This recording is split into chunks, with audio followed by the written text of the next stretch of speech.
तो चलिए एक ऐसे दौर में चलते हैं जहां एक विश्व युद्ध खत्म हुआ ही था और दूसरे की जमीन तैयार हो रही थी। ये वो दौर था जिसने दुनिया का नक्शा और इंसानियत की सोच दोनों को हमेशा के लिए बदल दिया। आज हम नाजी विचारधारा की गहराइयों में उतरेंगे और समझेंगे कि हिटलर का उदय आखिर हुआ कैसे। तो सवाल ये उठता है कि आखिर ऐसा हुआ कैसे? एक देश जो पूरी तरह से टूट चुका था, वो सिर्फ 2 दशकों के अंदर इतना ताकतवर और खतरनाक कैसे बन गया कि पूरी दुनिया के लिए खतरा बन गया? ये सिर्फ एक कहानी नहीं है, बल्कि एक चेतावनी है। आइए इस हैरान कर देने वाले बदलाव की एक-एक परत को खोलते हैं। देखिए, नाजीवाद को समझने के लिए हमें पहले उस जमीन को देखना होगा जहां इसके बीज बोए गए थे। और वो जमीन थी पहले विश्व युद्ध के बाद का जर्मनी, एक ऐसा देश जो हर तरह से बिखर चुका था। तो सोचिए जरा, युद्ध खत्म हुआ है, जर्मनी हार चुका है, देश में पूरी तरह से अफरा तफरी का माहौल है, सम्राट भाग गया है और एक नया नवेला लोकतंत्र, जिसे वाइमर रिपब्लिक कहते थे, किसी तरह देश को संभालने की कोशिश कर रहा है। लेकिन इसकी शुरुआत ही मुसीबतों से। अब यहीं पर कहानी का सबसे बड़ा मोड़ आता है, वर्साय की संधि। देखिए, ये कोई शांति समझौता नहीं था, ये तो एक तरह से सरेआम बेइज्जती थी। जर्मनी से उसकी जमीन, उसके संसाधन, उसकी सेना और सबसे बढ़कर उसका आत्मसम्मान, सब कुछ छीन लिया गया। इस संधि ने जर्मन लोगों के दिलों में एक ऐसा जख्म दिया जो कभी भर नहीं सका। अब जरा इस हालत की कल्पना कीजिए, आपकी जिंदगी भर की कमाई रातों रात रद्दी के बराबर हो गई। यही थी अति मुद्रास्फीति। सरकार ने कर्ज चुकाने के लिए इतने नोट छापे कि पैसे की कोई कीमत ही नहीं बची। इस आर्थिक तबाही ने आम लोगों की कमर तोड़ कर रख दी थी। और जब समाज में इतनी हताशा, गुस्सा और बेबसी हो, तो वो एक खाली मैदान की तरह हो जाता है। एक ऐसा मैदान जहां चरमपंथी आवाजों के बीज बहुत तेजी से पनपते हैं। लोग एक ऐसे नेता को ढूंढ रहे थे जो उन्हें इस दलदल से बाहर निकालने का वादा करे। अब ये जो आंकड़े हैं ना, ये अपने आप में एक पूरी कहानी कहते हैं। जरा देखिए, 1928 में नाजी पार्टी का कोई नामो निशान तक नहीं था, सिर्फ 2.6% वोट। लेकिन सिर्फ 4 साल के अंदर वो देश की सबसे बड़ी पार्टी बन गए। ये दिखाता है कि लोग बदलाव के लिए कितने बेचैन थे। और इस हताशा के बीच एंट्री होती है हिटलर की। हिटलर की सबसे बड़ी ताकत थी उसकी भाषण देने की कला। वो लोगों के दर्द को, उनके गुस्से को अपनी आवाज दे रहा था।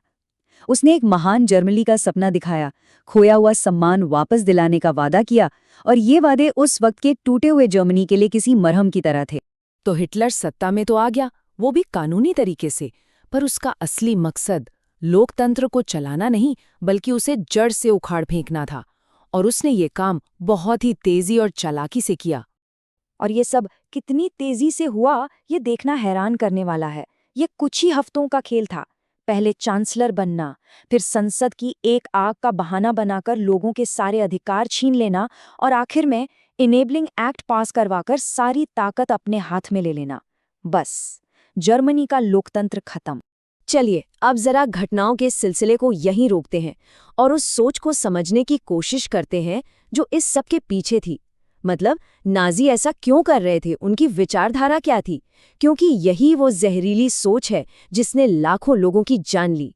तो नाजी सोच का जो पूरा ढांचा था, वो एक बहुत ही खतरनाक और झूठे वैज्ञानिक सिद्धांत पर टिका था। उनका मानना था कि इंसान अलग अलग नस्लों में बटे हैं, और इसमें कुछ ऊंची नस्लें हैं और कुछ नीची। इस लिस्ट में उन्होंने खुद को, यानी आर्यंस को, सबसे ऊपर रखा, और सबसे नीचे उन्होंने यहूदियों को रखा, जिन्हें वो इंसानियत का दुश्मन मानते थे। उनके विचारधारा का दूसरा बड़ा हिस्सा था लेबेंसराउम। इसका सीधा सा मतलब था रहने के लिए जगह।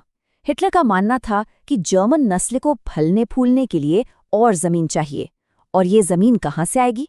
जाहिर है, दूसरे देशों पर कब्जा करके। यहीं से उनकी विस्तारवादी नीति की शुरुआत हुई। ये स्लाइड नाजी दुनिया की तस्वीर को बिल्कुल साफ कर देती है। एक तरफ वो लोग थे जिन्हें वो प्योर और ताकतवर मानते थे, और दूसरी तरफ वो सब जिन्हें वो या तो खतरा समझते थे या फिर इंसान से कम। और उनका प्लान बिल्कुल साफ था, इन अवांछनीय लोगों को पूरी तरह से खत्म कर देना। तो अब हम पहुंचते हैं इस कहानी के सबसे काले, सबसे खौफनाक हिस्से पर। वो हिस्सा जहां ये नफरत से भरी सोच कागजों से निकलकर एक भयानक हकीकत में बदल गई।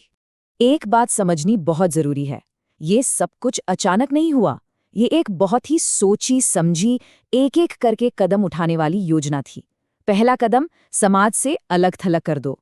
दूसरा कदम, उनके सारे अधिकार छीन लो, उन्हें सताओ। और आखिरी कदम, उनका वजूद ही मिटा दो। 60 लाख, ये सिर्फ एक नंबर नहीं है। जरा रुक कर सोचिए। 60 लाख जिंदगियां, 60 लाख कहानियां, 60 लाख परिवार, जिन्हें सिर्फ नफरत की वजह से खत्म कर दिया गया। ये इतिहास के सबसे बड़े नरसंहारों में से एक था। और यहीं पर आकर सारी कड़ियां जुड़ जाती हैं। याद है लेबेंसराउम का आइडिया, रहने की जगह?